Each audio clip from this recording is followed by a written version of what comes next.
Hello guys, আমি রাফি আর আপনারা দেখছেন রাফিজ ইংলিশ। আজকে আমরা ইংরেজি বড় বড় শব্দ বানান করার টেকনিকটি শিখব। আপনারা অনেকেই বলেছেন যে আপনাদের বড় বড় ইংরেজি শব্দ রিডিং পড়তে সমস্যা হয়। তাই এই ভিডিওটিতে আমরা শিখব যে বড় বড় ইংরেজি শব্দ বানান করে কিভাবে রিডিং পড়তে হয়। সহজভাবে ইংরেজি শিখতে চাইলে রাফিজ ইংলিশ চ্যানেলটি এখনই সাবস্ক্রাইব করে ফেলুন আর ভিডিওগুলো নিয়মিত দেখতে থাকুন। তাহলে চলুন শুরু করা যাক।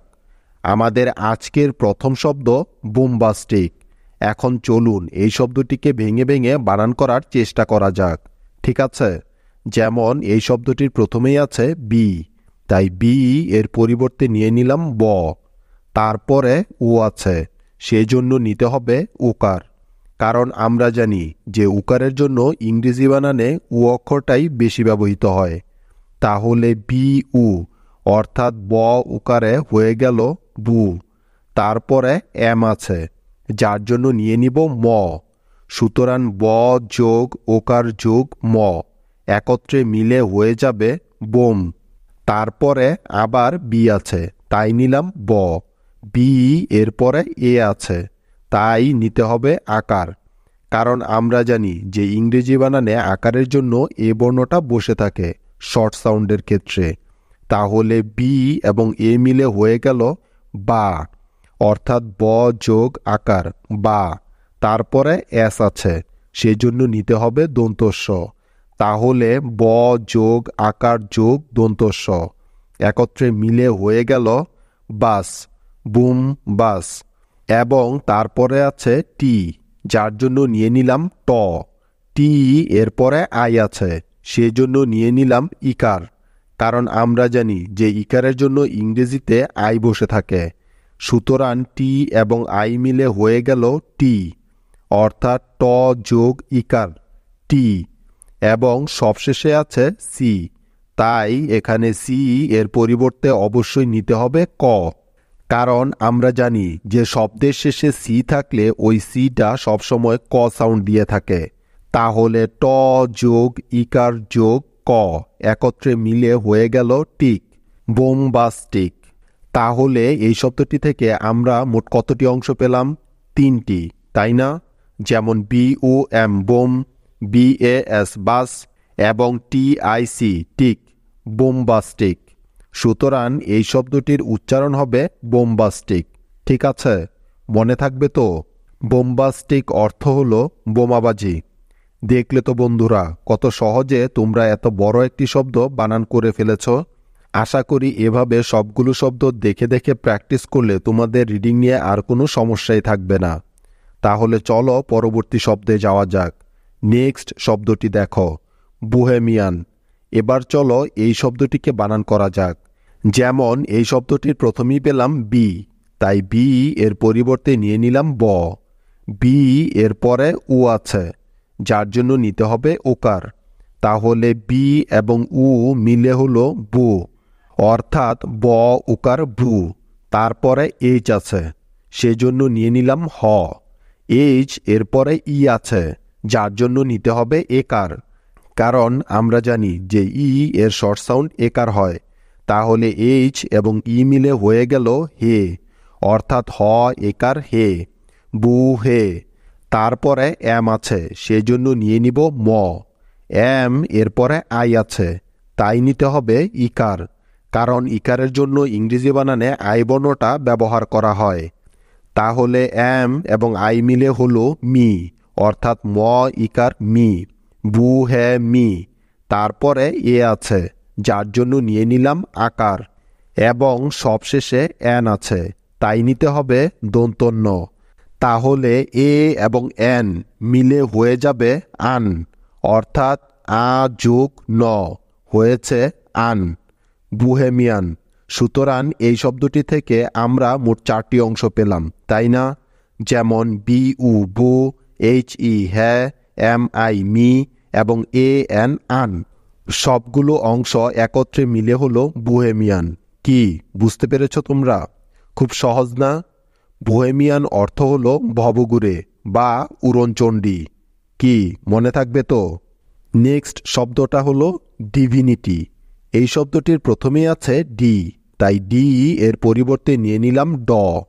তারপরে আই আছে, যার জন্য নিতে হবে ইকার, কারণ এটা আমরা আগেই শিখেছি যে আই এর শর্ট সাউন্ড হয় ইকার। তাই তো, মনে আছে তো সবার? তাহলে ডি এবং আই মিলে হয়ে যাবে ডি, অর্থাৎ ড ইকার ডি। তারপরে ভি আছে, সেজন্য নিতে হবে বড় ভ। এই কথাটা খুব ভালো করে মনে রেখো যে ভি এর জন্য ভ বসে, ঠিক আছে? তারপরে দেখো আবার আই আছে, তাই নিতে হবে ইকার। সুতরাং ভি এবং আই মিলে হয়ে যাবে ভি, অর্থাৎ ভ যোগ ইকার ভি, ডি ভি। তারপরে এন আছে, যার জন্য নিয়ে নিব দন্তন্য। এন এরপরে আই আছে, সেজন্য নিতে হবে ইকার। তাহলে এন এবং আই মিলে হলো নি, ডি ভি নি। এবং তারপরে আছে টি, যার জন্য নিলাম ট। এবং সবার শেষে আছে ওয়াই। এই জায়গাটা একটু ভালো করে লক্ষ্য করো। কোনো বড় শব্দের শেষে ওয়াই থাকলে ওই ওয়াইটা সবসময় ইকার হয়ে থাকে, যদি শব্দটি ছোট না হয়। তাহলে মনে থাকবে তো, এই শব্দটি হলো একটি বড় শব্দ, তাই শেষের ওয়াইটির জন্য অবশ্যই এখানে নিতে হবে ইকার। তাহলে টি এবং ওয়াই মিলে হয়ে গেল টি, অর্থাৎ ট যোগ ইকার টি, ডিভিনিটি। সুতরাং এই শব্দটি থেকে আমরা মোট 4টি অংশ পেলাম, যেমন D I D, V I V, N I নি এবং টি ওয়াই টি। একত্রে মিলে হয়ে গেল ডিভিনিটি। ডিভিনিটি অর্থ হলো স্বর্গীয় বা ঐশ্বর্য, ঠিক আছে? মনে থাকবে তো? এবার দেখো তার পরের শব্দটি অর্ডিনারি। আমরা যদি এই শব্দটিকে বানান করতে চাই তাহলে প্রথমে এই শব্দটিকে ভেঙে নিতে হবে, তাই তো? যেমন দেখো, এই শব্দটির প্রথমেই আছে উ, তাই উ এর পরিবর্তে এখানে নিতে হবে অ। তারপরে আর আছে, যার জন্য নিয়ে নিলাম র। তাহলে উ এবং আর মিলে হয়ে গেল অর, অর্থাৎ অ যোগ র, অর। এই কথাটি খুব ভালো করে মনে রেখো। উ এবং আর মিলে সবসময় অর সাউন্ড দিয়ে থাকে। তারপরে ডি আছে, সেজন্য নিয়ে নিব ড। ডি এরপরে আই আছে, তাই আই এর পরিবর্তে নিতে হবে ইকার। সুতরাং ডি এবং আই একত্রে মিলে হয়ে গেল ডি, অর্থাৎ ড যোগ ইকার ডি, অর ডি। এখন দেখো তারপরে আছে এন, তাই এন এর পরিবর্তে নিয়ে নিলাম ন।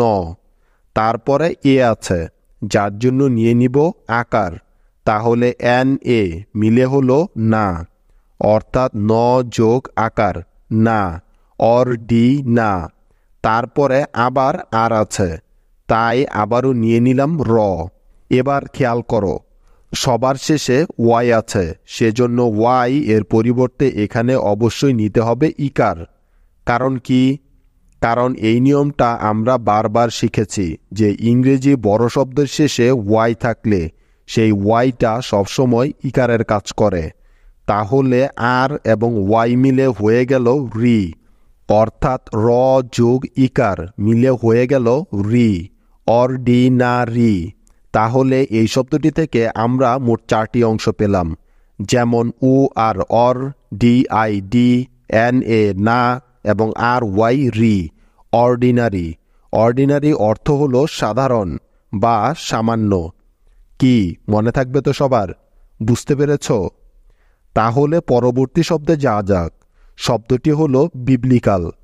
লক্ষ্য করো, এই শব্দটির প্রথমেই পাচ্ছি বি, তাই বি এর জন্য নিয়ে নিলাম ব।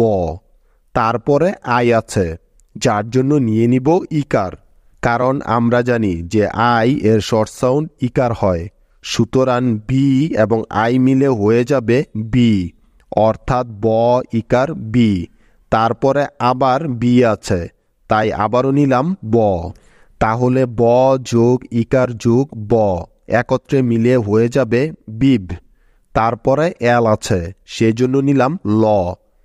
এল এরপরে আই আছে, যার জন্য নিতে হবে ইকার। সুতরাং এল এবং আই মিলে হয়ে গেল লি, বিপ লি।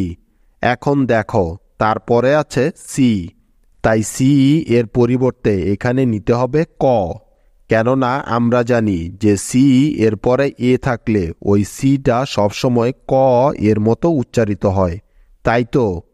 এখন সি এর পরে এ আছে, যার জন্য নিয়ে নিলাম আকার, কারণ এটাও আমরা অনেকবার শিখেছি যে এ এর শর্ট সাউন্ড আকার হয়। তাহলে সি এ মিলে হলো কা, এবং সবার শেষে আছে এল, তাই এল এর পরিবর্তে নিয়ে নিলাম ল। সুতরাং ক যোগ আকার যোগ ল একত্রে মিলে হবে কাল, বিবলিকাল। তাহলে এই শব্দটি থেকে আমরা মোট 3টি অংশ পেলাম, যেমন BIB বিব, LI লি এবং CAL কাল, বিবলিকাল।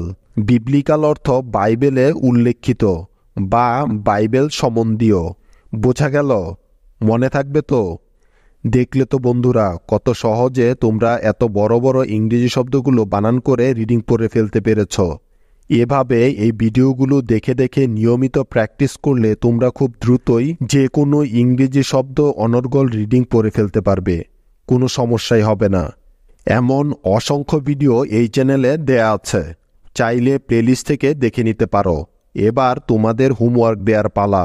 তোমাদের আজকের প্রথম হোমওয়ার্কটি হলো BARBARIC, এবং তোমাদের আজকের দ্বিতীয় হোমওয়ার্কটি হলো ORIGINAL। আশা করি তোমরা সবাই এই শব্দ দুটির বাংলা উচ্চারণ করতে পারবে। উত্তরটা আমাকে কমেন্টে জানাবে। কেমন? আজ এখানে শেষ করছি, দেখা হচ্ছে কালকে। সে পর্যন্ত টেক কেয়ার।